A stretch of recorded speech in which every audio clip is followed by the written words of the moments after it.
Hey, everybody.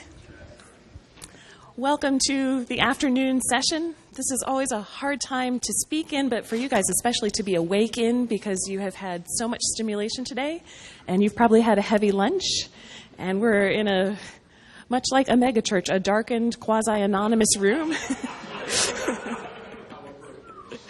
So if I see heads nodding off, I completely understand. I'm just curious to know how many of you have been part of a megachurch or have worshiped there more than 2 or 3 times.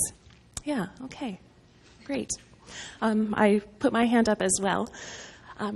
I should go back a step. My name is Melanie Ross, and I teach at Yale Divinity School and Institute of Sacred Music. I'm not a megachurch expert by any means, but for the last couple of years, I've been working on a book that looks at different varieties of evangelical worship around the United States. So it's a study of about 8 different congregations. And several of them were megachurches, which just got me interested in really large Christian churches. I've been part of congregations that have had around that 1,800 or 2,000 member mark, so I have some firsthand experience in them. But what I would like to do this afternoon is just talk to you about some of the interesting things I've been learning from sociologists and geographers and musicians and folks who have been thinking critically about megachurches for the last couple of years. So let's start off. Let's see how well. I am not a megachurch upfront kind of person, so I'll try to do the clicker in one hand, the microphone in one hand, and flip through my notes in one hand, and it's not going to look seamless.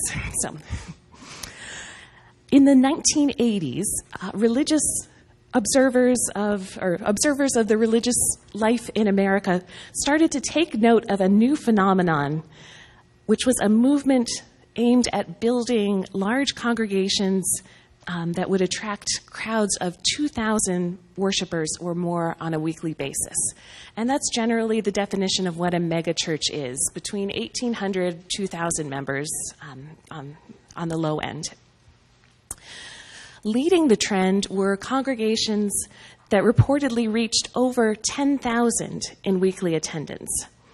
And so given the resources that these congregations could accumulate, they were able to get the best orators in their pulpits.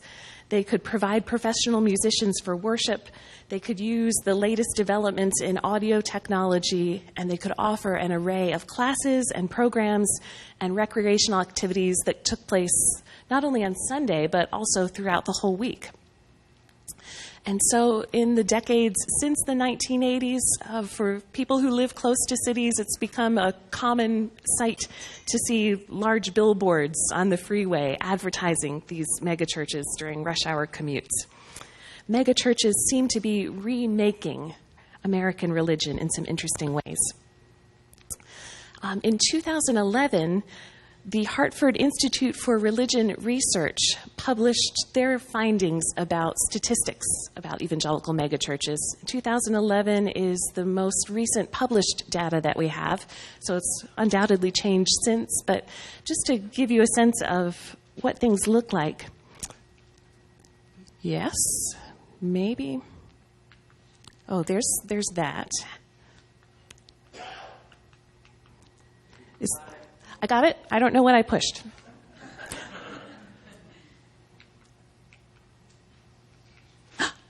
Yes? Yeah. Oh, I might have turned it off. I'm so sorry.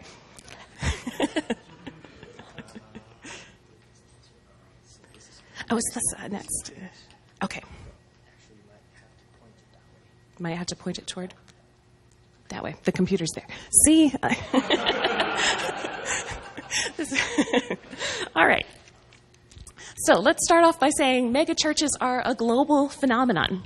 They exist in almost every continent in the world, in South America, Central America, Africa, Asia, and perhaps most notably in South Korea, which has 5 of the largest megachurches in all of the world.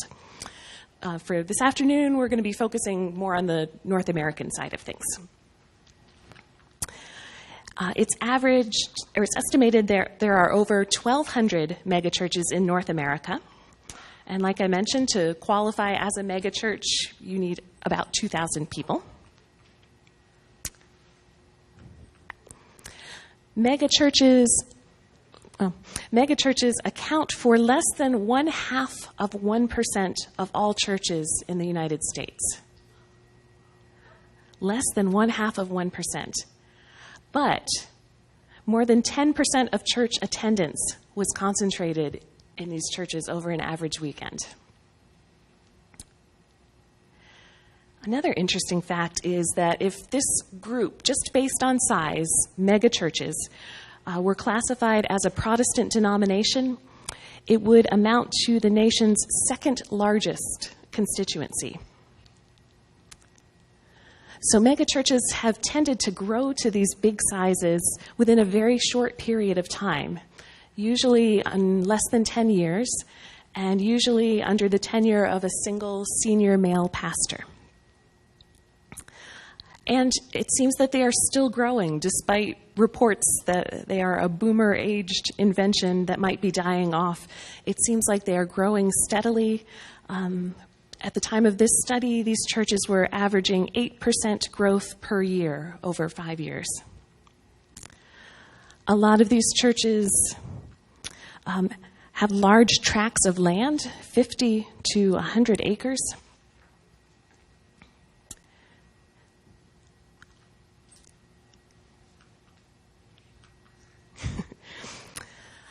And the 2011 survey confirmed that while megachurches can be found all throughout the United States, they are primarily concentrated in certain geographical territories.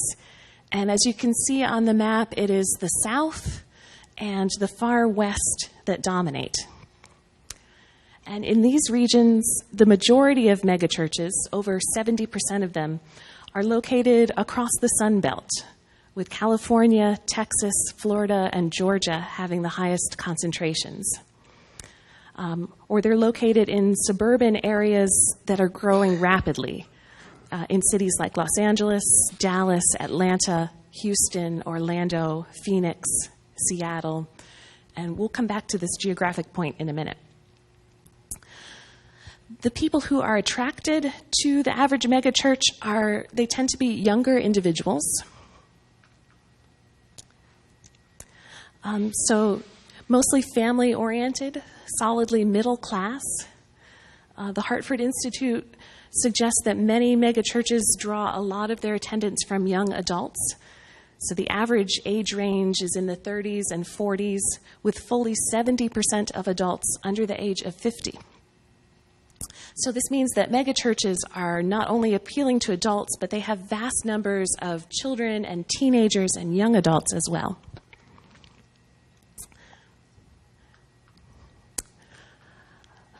Most megachurches have regional folks that come to travel to them, but about 60% of all attendees live within a 15-minute driving radius of their church.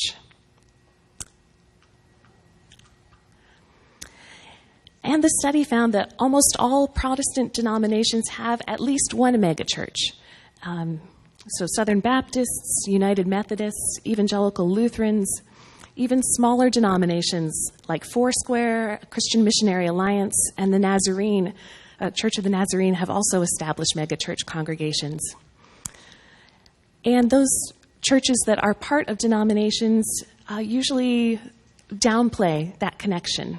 So we see that in churches like Saddleback, which is technically a Southern Baptist church, or Life Church, which is technically an evangelical covenant church. And on top of that, we have lots of churches that don't affiliate with any denomination, so things like Lakewood, Willow Creek, North Point, etc.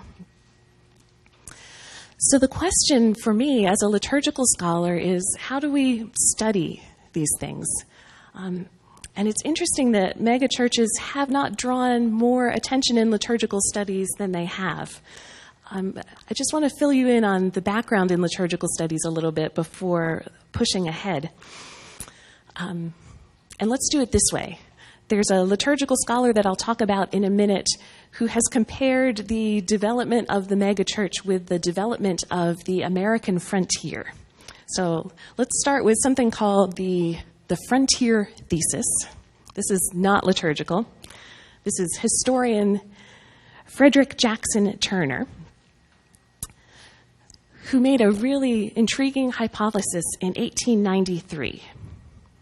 And the book that he's famous for is The Frontier in American History. There you can see, I think it's the angel of the Lord leading the pioneers westward. Many parts of this thesis have been debunked, but here's what Turner had to say. The story Turner tells goes something like this. So in the pioneer days, Europe was crowded and North America was not. So land in Europe was claimed and owned and utilized. Land in North America was available for the taking. I'm not going to get into all of the problems of this thesis. There are so many of them, but this is what was written in 1893. And since there was so much land and since Europe was so crowded, it made sense that Europeans would want to move from an enclosed space into a wide open one where there was an opportunity for more land and more independence. So generation by generation, the pioneers brought civilization to the West. They took on a zone of wilderness. They struggled until they had conquered nature, and then they moved on to the next zone. And this process repeated itself from the Atlantic all the way to the Pacific. And the result in settling all of this land was the formation of a new national character. Turner saw the American frontier as the place that cultivated many of the social and the intellectual characteristics that distinguished Americans from Europeans. So some of the qualities he listed were Americans have strength combined with inquisitiveness, a practical, inventive turn of mind, a restless, nervous energy, buoyance and exuberance that came with freedom. And it's these characteristics that were bred into Americans through 3 centuries of moving west that became part of the young nation's cultural DNA. So it's the process of settling west that essentially transforms Europeans into Americans, and we all carry that genealogical DNA, according to Turner. There's an interesting parallel between Turner's frontier thesis and what liturgical scholar James F. White calls his frontier tradition. So the field of liturgical studies has kind of a similar origins myth about the development of megachurch worship. In 1989, White introduced a new category of Protestantism that he called the frontier tradition. And he traced the roots of the frontier tradition back to the 19th century, where he argued that the special circumstances of ministering to people on the frontier led to the development of a new tradition of worship, and one that was distinctly American. Its 2 staples were a pragmatic bent to do whatever needs to be done in worship.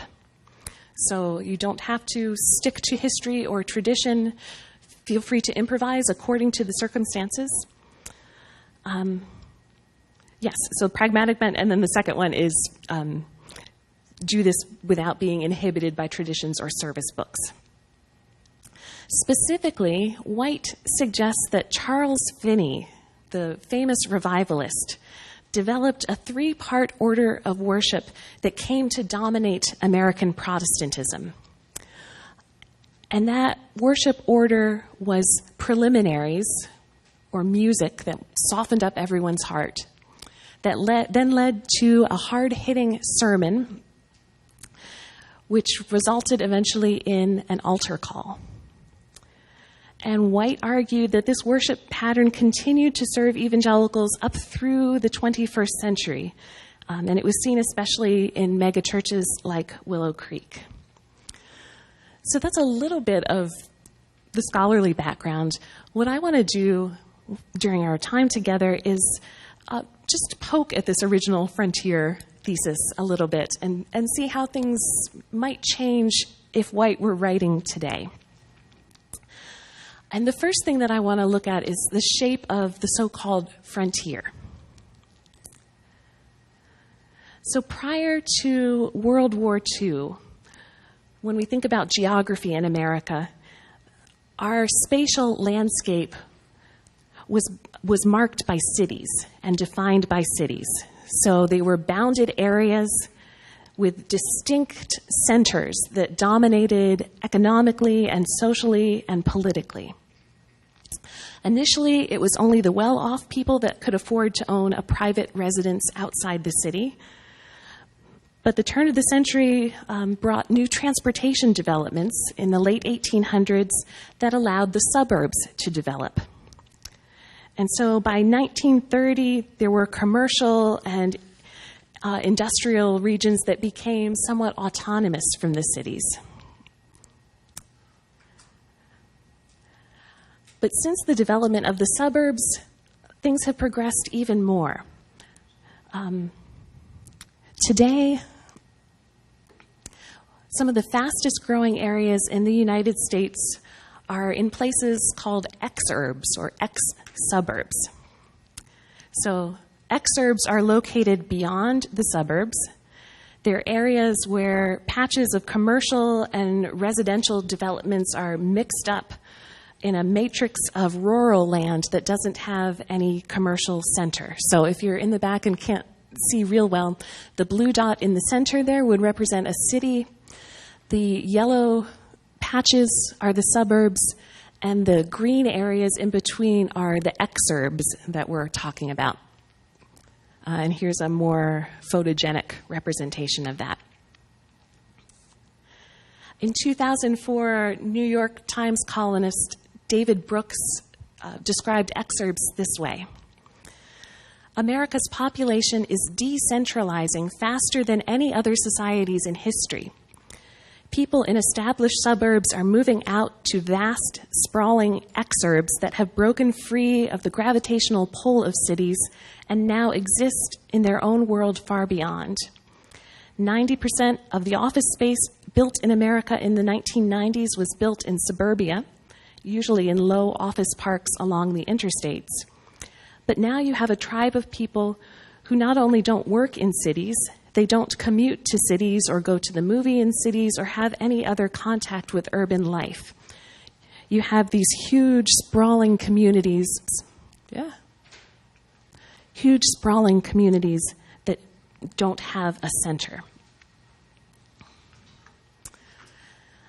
And scholars have said if there is any center to this kind of system, it's actually the individual home, which is the place where all trips originate and to which they all return. So from our individual home centers, members of a household can now create their own cities from the multitude of destinations that are within easy driving distance. So one scholar, Robert Fisherman, explains this scenario. You might have one spouse that works at an industrial park 2 exits down the interstate. The other spouse works at an office complex 5 exits in the other direction.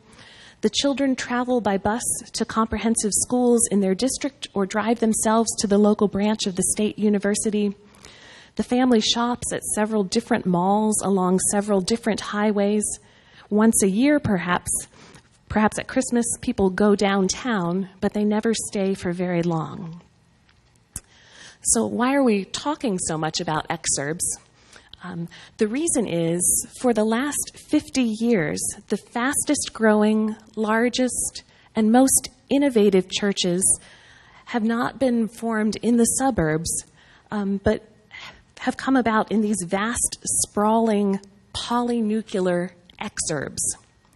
So think of something like Willow Creek Community Church that isn't, Willow has many sites, but the main campus is not in downtown Chicago. It's South Barrington, just outside of Chicago City. Or think of North Point, whose main campus is in Alpharetta, the outside of Atlanta. So geographer Justin Wilford whose book I'm drawing on. He wrote a book called The Sacred Suburbs, Transformation of American Evangelicalism. So Wilford points out that the largest 50 post-denominational evangelical churches, of all of those 50, all of them except for 6, are located on the residential fringe of these large metropolitan city areas.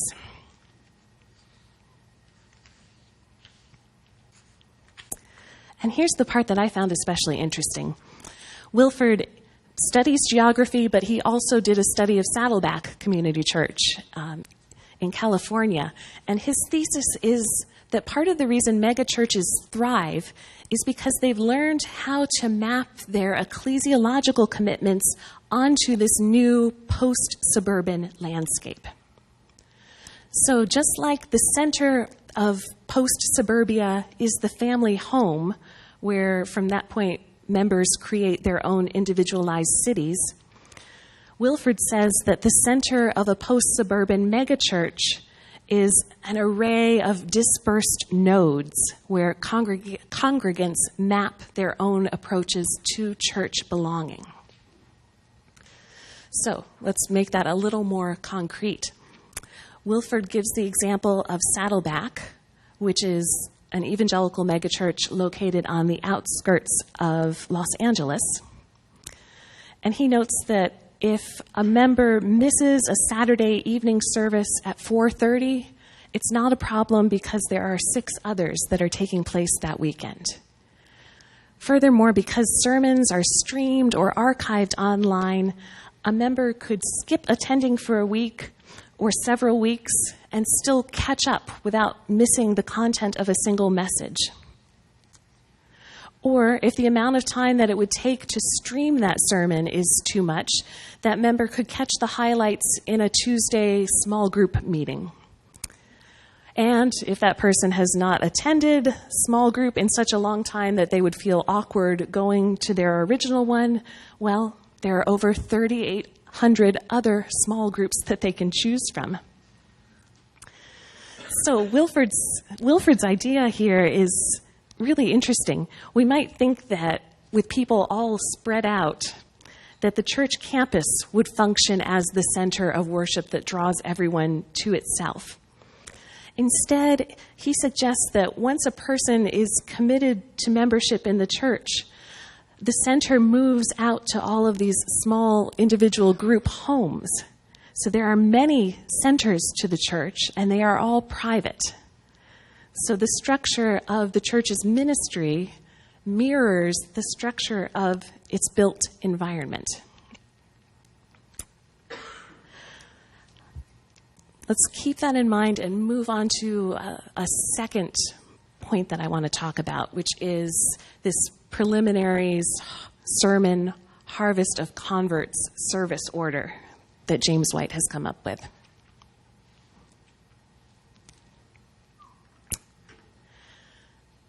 In some ways, I think White's work holds up. There is this threefold sense of movement in many evangelical megachurches. And I would cite the example of North Point Community Church that offers a similar variation. And their template is engage, involve, and challenge. So if you can see on the graphic, the engage portion of the service includes everything from the pre-service experience in the parking lot, the hallway procedures, how children are checked into the nursery, how you find a seat in the main auditorium, the pre-service experience, then an opener, and then the welcome. Openers are often a song, or they're a song that's often secular. They might be an interactive game that's designed to engage the audience. But the point of the opener is to get everybody in the audience to laugh or smile, or just if you're a visitor, to see what it feels like to have fun in a church setting. Because this part of the service is aimed at visitors, it never includes insider announcements that would be geared toward regular attenders. And so the official welcome signals the end of the engage period. Then the service moves on to the second portion, which is involve. Once the audience has been emotionally engaged, it's possible to involve them physically. The involve segment usually includes a short time of singing, because as Senior Pastor Andy Stanley says, truth put to melody has the power to engage a listener like no other medium. Engage also includes the act of baptism. So anyone who is seeking baptism at North Point is required to record a 3-minute video testimony that will be shown on the Sunday morning of their baptism. And that rule is ironclad. No video, no baptism. Stanley says we don't have any verses to support that, and it keeps the baptism numbers low. But baptism is central to our worship and arguably our most powerful evangelism tool. Like music, baptism videos often engage the audience emotionally, since it's very hard to argue with someone else's story of life change. And often those being baptized invite not only family members, but also their unchurched friends. And then the final portion of the service, challenge, is the place where the preacher presents the gospel in uncompromising terms. They might preach against sin or tackle emotionally charged topics in culture.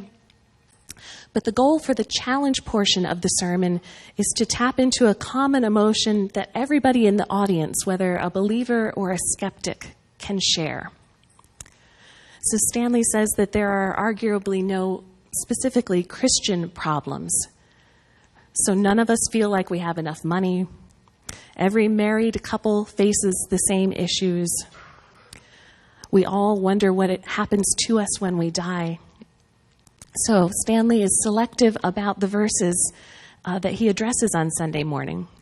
Instead of preaching through books of the Bible, he preaches topically, choosing themes and applications that address specific issues that people in the community are most likely wrestling with. So the points of Scripture that tend to get the most attention are texts that deal with sexual purity, money, family life, these kinds of things. And then the last element in the triangle is the closer, which is generally a song. North Point doesn't always have a closer. They tend to reserve them for the end of a sermon series or for a message where people might need an opportunity to sit back and reflect and think about what they have just heard. Sometimes North Point combines the closer with a call for action, for instance, by giving attendees an opportunity to come forward as evidence of their decision to trust Christ. So in some ways, the North Point template looks a lot like what James F. White suggested in 1989. But some recent scholarship on megachurches suggests that to really understand them, we have to move past this flat template idea. And here I'm drawing on the work of sociologist James Wellman, who's lead author of the new study, High on God, How Megachurches Won the Heart of America, which just came out, and it's a really fascinating read. I'm going to simplify his argument for the sake of time here. Instead of a straight-line trajectory from engaged to challenge, Wellman suggests that what makes megachurches vibrant is the fact that they have a six-fold cycle. So the basis of Wellman's argument goes something like this. I'll get to the 6 points in a minute, but before that, Wellman says that every culture has rules about feelings. So we have often unspoken rules that tell people how and where they should express their feelings in any given moment. And the current culture of the United States is such that we're not encouraged to show strong emotions in public. The one exception to that might be sporting events. And megachurches are successful in part because they satisfy a longing for intense, shared emotional expression in a public place. Drawing on the French sociologist Émile Durkheim, Wellman suggests that every one of us faces an interesting paradox. We all want to be independent and the master of our own universe, but ironically, the only way that we can do this is in and through other people. So in other words, we all want to be individuals, but simultaneously have to be part of a larger social group. So mega churches have found a way for us to meet these needs through their sixfold cycle. I just pulled these stock images off the internet, so I don't know if you know anyone in them. Apologies if you do. The first need that megachurches meet is the desire to feel accepted. And they do this by having a very strong, welcoming ethos. So everything from their websites to their architecture to the kind of branding strategies that they use to ultra-friendly, welcoming teams, entering a megachurch is in many ways like coming into a womb. It's a total system that seeks to communicate, you belong here. You are accepted. We are glad that you're here. Once you've come in, the second emotional need that megachurches meet is the desire for a wow factor. And that need is met by awe-inspiring worship. And here I want to say specifically musical worship. So leaders will voice and show that they want you to be there. They welcome newcomers with announcements that are directed to those who might be visiting for the first time. But the collective mood in the congregation is one that speaks volumes. It's the energy of the people who are singing, who are engaging in worship, suggests that this is the place where the moment of wow is experienced. People feel and express joy, and they want to share that mood with one another. And I'm going to come back to this idea in just a few minutes. The third emotional need that megachurches meet is the desire for a reliable leader, which is met through the sermon.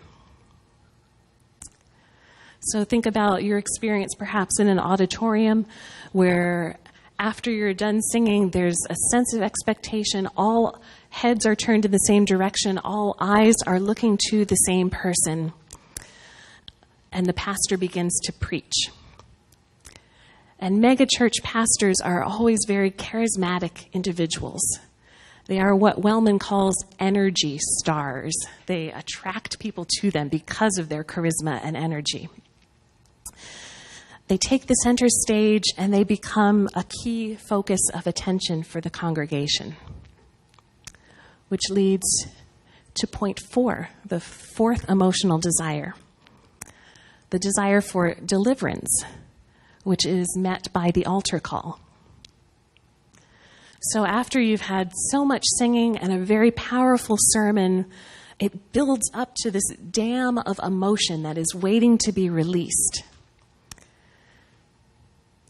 Wellman and his colleagues observed that many megachurch members felt a need for a new purpose or a new start, a new community, a new set of friends, a place where they could fall apart without being embarrassed and be sure that someone or a group of people was there to help them put it all back together.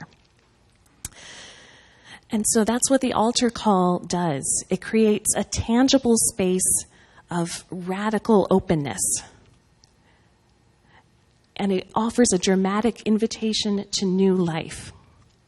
So the moment is very powerful for the people who come forward, But it's also powerful for those who don't come forward for healing or for deliverance, but who are sitting in their seat witnessing the other people moving forward. It's a tangible way for them to remember their own conversion or their own dramatic life moments. And it's a way for them to reconfirm the things that they believe and to remember all of the things that they have gained.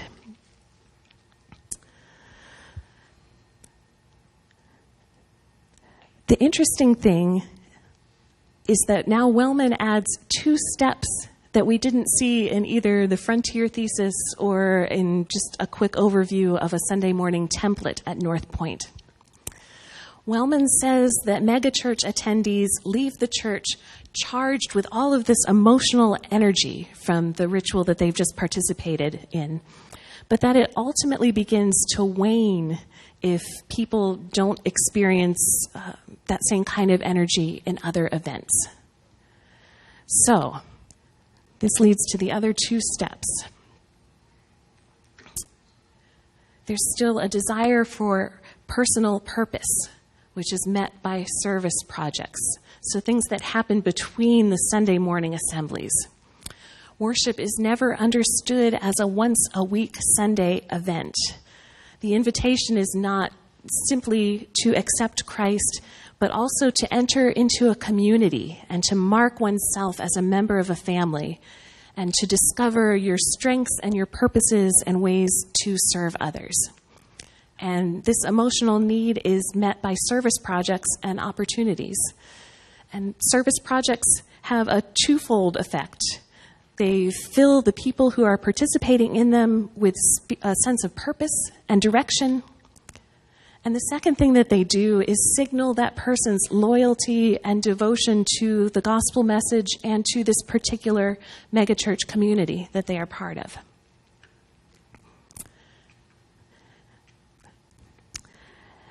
And then the last step is what Wellman calls the desire for remembering, coming back as a body. And this is met by small groups. Small groups act as midweek pit stops where members can get the personalized care and nurturing that they need on their way back to the almost mountaintop experiences that they have in Sunday morning celebrations. So in a small group, a person experiences the solidarity of knowing that they are not only accepted, the first step of this cycle, but they are also seen and known and loved and supported. It's a feeling of relief and joy knowing that your community is looking out for you and that you are looking out for them. And these small groups are tremendously effective at creating support networks and in helping people maintain the emotional energy that was generated from the Sunday morning services. So in a nutshell, Wellman's argument is that megachurches understand ways to create, motivate, and charge their congregations with emotional energy that stimulates intense loyalty to the church and also meets people's desire to continually return to be recharged. I want to talk for a few minutes more specifically about 2 points in that 6-point cycle. I want to go back to number 2, which is the wow factor. And think for a little bit about how megachurches create this wow factor during their musical worship. I'm going to use North Point as an example here because I spent 2 weeks with them a few years ago and got to know their director of service programming. And so these remarks are coming partially from Andy Stanley's own book called Deep and Wide. And if you want a copy of that triangular template, it's found in the Deep and Wide book. And they're also coming from my own experiences and observations while I was attending. So how do megachurches create a wow factor in worship? They do it in a number of ways. Often there are cameras that scan the audience and project images of people worshiping, of raising their hands with closed eyes, of laughing or crying and smiling. And seeing these kinds of individuals either around you or projected onto the screen facilitates your having your own experience of a similar emotion. And it contributes to the growing sense that something exciting is happening in this room. As one megachurch attendee reflected, there's just nothing more powerful than when 10 or 11,000 people are singing at one time. And I think we've had that experience on a smaller scale here in our worship services at the Symposium. Just the joy of singing together is profound and moving. This robust congregational singing can also be evangelistic. One member of a megachurch that I studied, not North Point, talked about bringing an unchurched friend to the service on Sunday morning, and their prayer was that the visitor could sense, quote, that we, the congregation, are singing with everything that we have. We are worshiping God. So through watching other people worship, that person hopefully can engage themselves. But it's a bit of a paradox because at the same time, megachurches understand that it's crucial that newcomers not feel forced to participate. For example, at North Point, Andy Stanley emphasizes the fact that he gives people permission to sing poorly or permission not to sing at all if they prefer. And the rationale for this is partly theological and partly pragmatic. On the theological side of things, Stanley points out that putting unbelievers or different kinds of believers, someone maybe from Islamic background, into situations where they feel forced to worship is incredibly unfair. All the available options that they have, remain seated, leaving, pretending to go along with something that they don't believe in, they're all uncomfortable. On a more pragmatic level, Stanley points out that there's a segment of our population that does not like to sing, ever.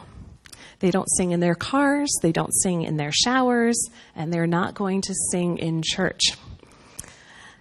And as Stanley stresses, that's okay.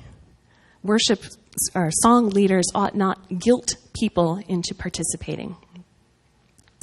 And there's another category of people, which are all of those individuals who aren't opposed to the idea of singing, but who are embarrassed about the quality of their voice. One of the things that the creative director that I talked with at North Point appreciated about music in the church was its volume. He says, "You can't hear yourself sing, which is great." Well, it's great for me anyway. Nobody wants to hear me sing. But this self-deprecating joke is emblematic of our contemporary times.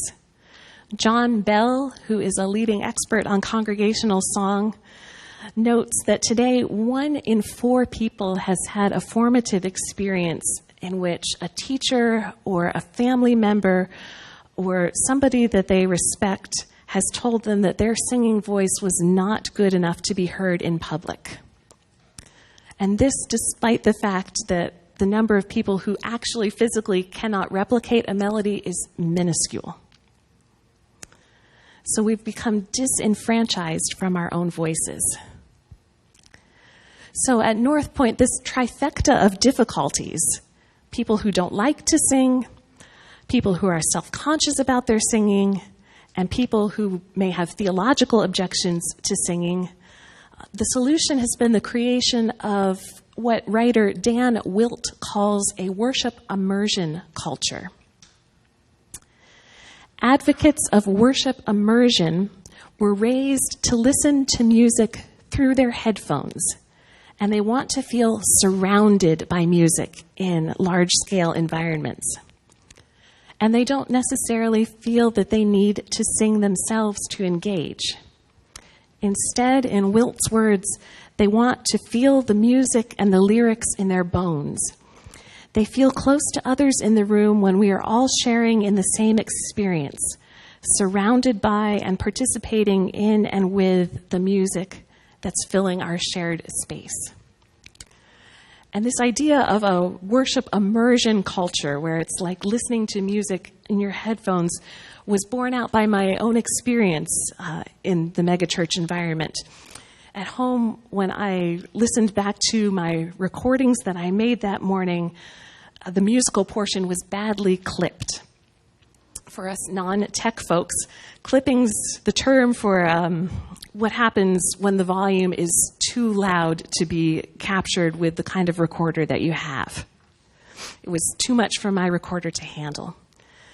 And in the room, as you experienced it, the music reverberated off the walls, it pulses in your ears, it thumps in your chest, and the sound is truly all-encompassing.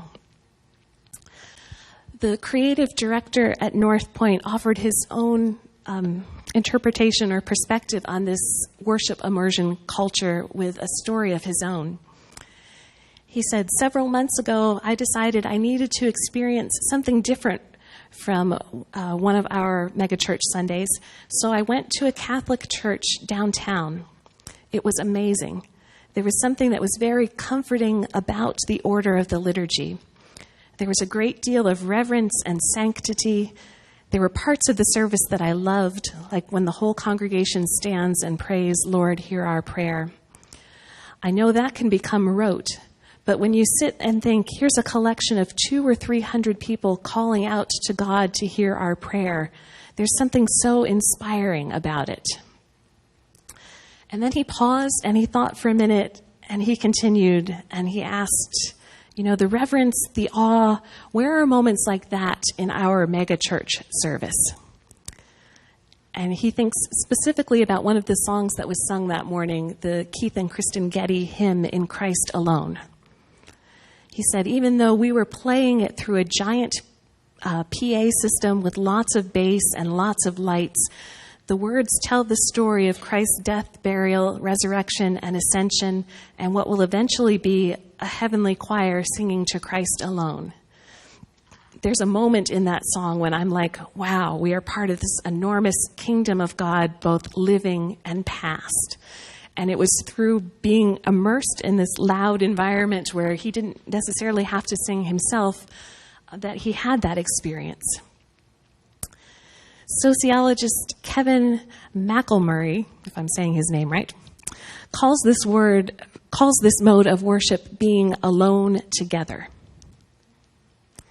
People may like to be alone, but they absorb the emotions of the people who are around them.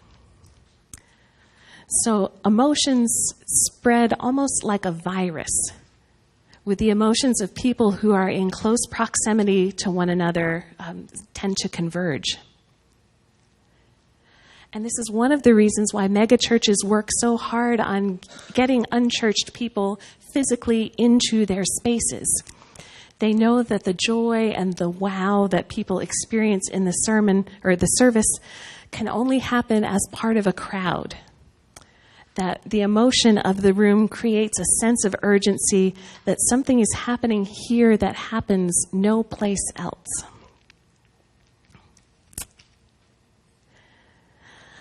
The second part of this six-fold cycle I wanted to touch on was the the service and outreach, number 5.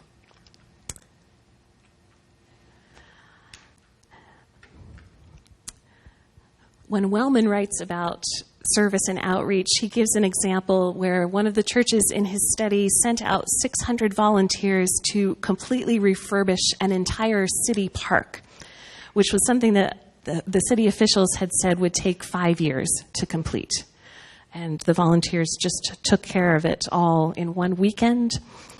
The church had also given out free vouchers to their thrift and food warehouse to all 2,000 police officers and firefighters in the city, encouraging them to give the vouchers to anyone they saw that might be in need. And Wellman says this was a real direct social service to many of the neediest people in this mid-sized city. I began to desire to be a part of what this church had done. And I had my own very similar experience when I visited Willow Creek Community Church about 4 years ago and saw their care center, which I'll show you some slides of.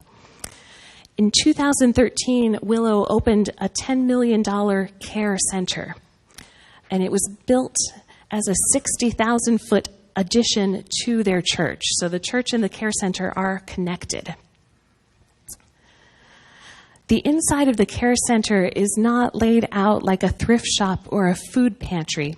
It looks more like an upscale mall with cheery colors and welcoming seating and designer lighting. It includes a giant warehouse that can hold more than 4 million pounds of food. A full-choice grocery store where families can shop for the brand name items that they want. There's also a boutique-style children's clothing store where guests can shop for new and gently used items. And one of the things that Willow did in setting up this care center was to canvass the surrounding areas and see where there were gaps in services that they could meet directly, and they found that children's clothing was one that was not offered. There's also a full-service auto center where volunteer mechanics provide free labor and help with repairs and diagnostics. There are dentists and ophthalmologists who volunteer their time to care for those who couldn't afford to otherwise receive such services.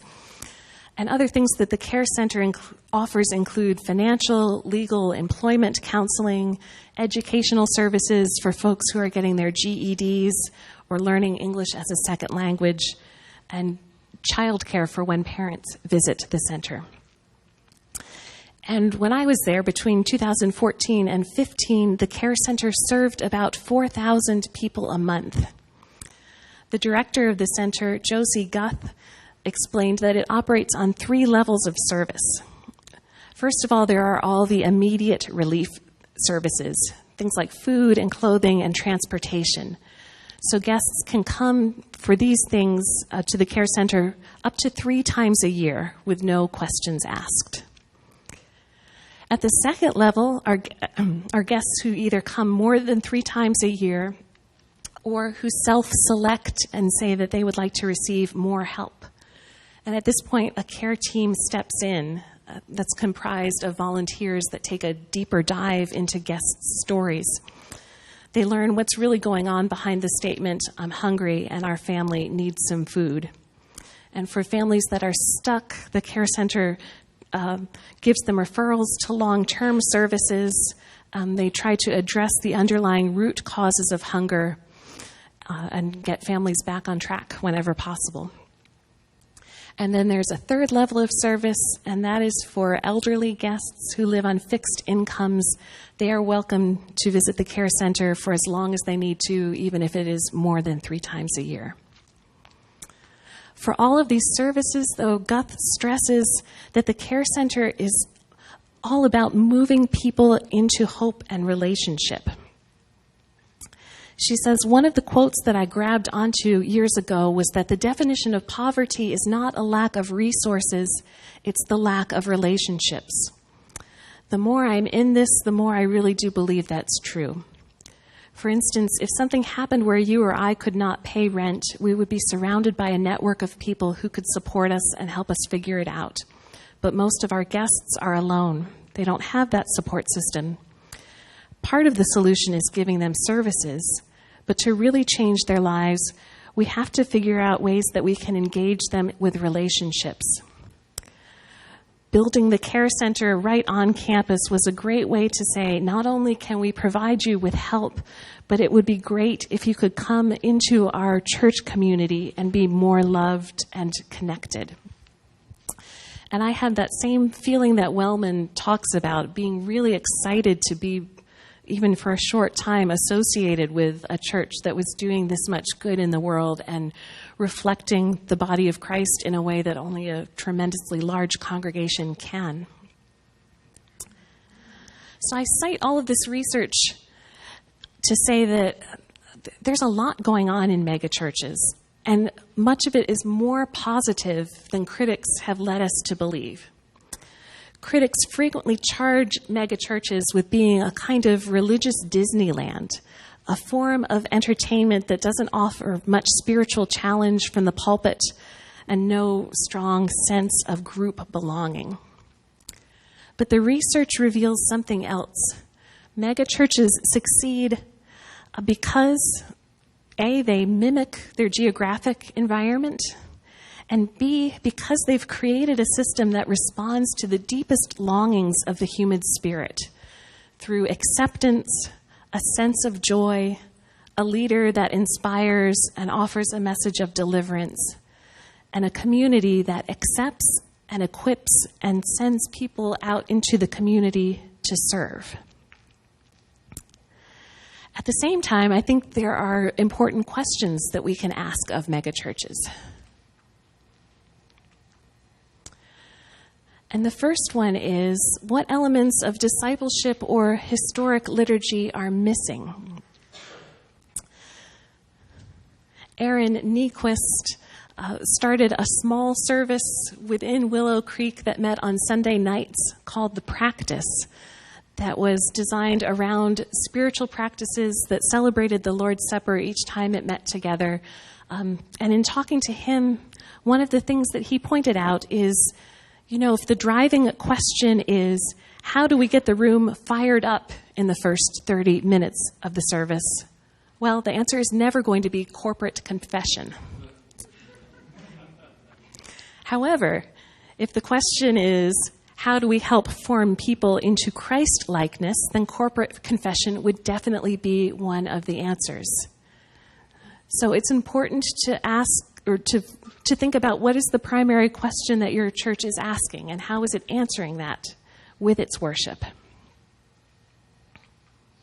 I think a second question to think about is what perhaps unintended messages about power and economics are being projected.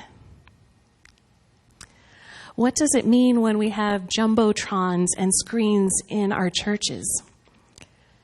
Is it possible for a pastor to preach about the priesthood of all believers when his face is on a jumbotron? It doesn't matter what you're saying. What you're seeing is that pastor is the most important person.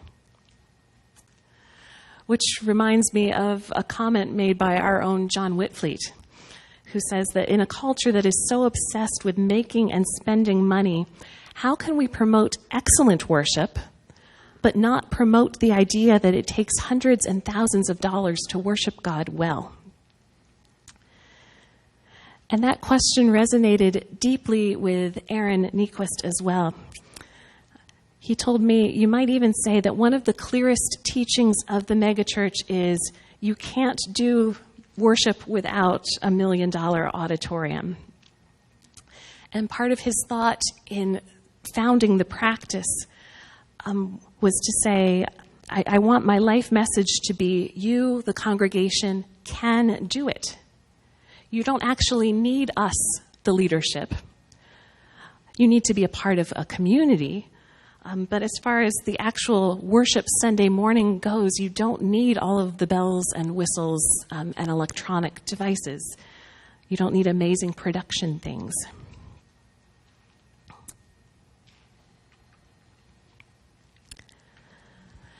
And finally, I think a third question is what I'll just call the problem of quantification.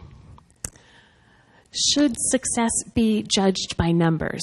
We're talking about mega churches that attract so many people. And contemporary culture appears to be obsessed with measuring things by size and numbers and judging how successful a church is on the basis of those quantics. But of course, God gives us countercultural messages about numbers in Scripture. God is loving enough to tell us a different story about numbers. So we read in Scripture about going after the one and leaving the 99 in Luke, or about dwelling on a single sparrow, or about numbering the hairs on a person's head.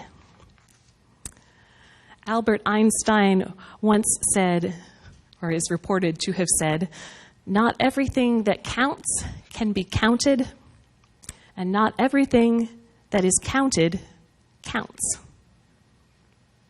And I think that's a good reminder for us to take back into our own church communities, regardless of what size they might be.